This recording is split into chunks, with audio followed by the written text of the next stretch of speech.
കളമശ്ശേരിയിൽ തെരുവുനായ ആക്രമണം 8 പേർക്ക് കടിയേറ്റു. ചങ്ങമ്പുഴ നഗർ, ഉണിച്ചിറ, യതീംഖാന റോഡ്, അറഫ നഗർ എന്നിവിടങ്ങളിലാണ് തെരുവുനായയുടെ ആക്രമണമുണ്ടായത്. കടിയേറ്റവരിൽ 3 ഇതര സംസ്ഥാനക്കാരുമുണ്ട്.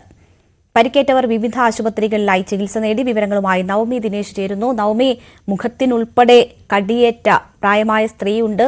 ഒപ്പം 5 വയസ്സുകാരനായ കുട്ടി ഉൾപ്പെടെയുള്ളവർക്ക് കടിയേറ്റു എന്ന വിവരമാണ് വരുന്നത്. ഈ പേവിഷബാധയേറ്റ പട്ടി തന്നെയാണോ? എന്താണ് നമുക്ക് കൂടുതലായി ലഭിക്കുന്ന വിവരങ്ങൾ?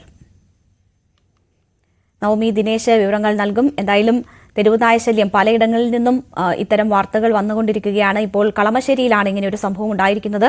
തെരുവുനായ ആക്രമണത്തിൽ 8 പേർക്കാണ് കടിയേറ്റിരിക്കുന്നത്. അതിൽ കുട്ടികളും വയസ്സായവരും ഒക്കെ ഉൾപ്പെടുന്നുണ്ട്.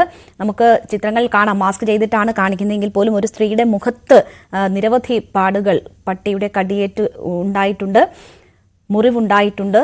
ചങ്ങമ്പുഴ നഗറിലും ഉണിച്ചിറ, യതീംഖാന റോഡിലും അറഫ നഗർ എന്നിവിടങ്ങളിലുമാണ് ഇന്ന് തെരുവുനായയുടെ ആക്രമണം ഉച്ചയ്ക്ക് ശേഷം ഉണ്ടായത്. നവമി ദിനേശാണ് ചേരുന്നത്. നവമി, കുട്ടികൾക്കും വയസ്സായവർക്കും ഒക്കെ കടിയേറ്റിരിക്കുന്നു. പേവിഷബാധയേറ്റ പട്ടിയാണോ? എന്തെങ്കിലും സ്ഥിരീകരണം അക്കാര്യത്തിലുണ്ടോ?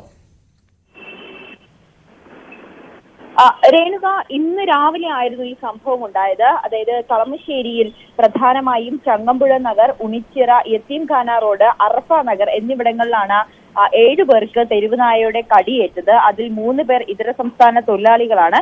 ഇവരെ എന്തായാലും എറണാകുളത്തെ വിവിധ ആശുപത്രികളിൽ പ്രവേശിപ്പിച്ചിരിക്കുകയാണ്. ഇവരെ 7 പേരെയും ഒരു തെരുവുനായ തന്നെയാണ് കടിച്ചതെന്നാണ് നമുക്ക് അറിയാൻ സാധിക്കുന്നത്.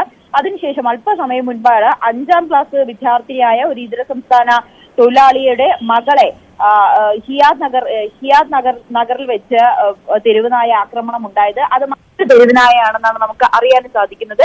എന്തായാലും കളമശ്ശേരി ഈ പ്രദേശത്തെ ആളുകളെല്ലാം വലിയ ഒരു പരിഭ്രാന്തിയിലാണ്. എന്തായാലും നഗരസഭ ഇടപെട്ട് എത്രയും വേഗം ഈ തെരുവുനായെ പിടികൂടാൻ വേണ്ടിയിട്ടുള്ള ദൗത്യങ്ങളെല്ലാം ആരംഭിച്ചു കഴിഞ്ഞു. ഈ ആദ്യം 7 പേരെ കടിച്ച തെരുവുനായ ക്യുസാറ്റ് ഭാഗത്തേക്കാണ് പോയിരിക്കുന്നത് എന്നാണ് അറിയാൻ സാധിക്കുന്നത്. അങ്ങനെയാണ് നാട്ടുകാർ, ദൃക്സാക്ഷികൾ പറയുന്നത്.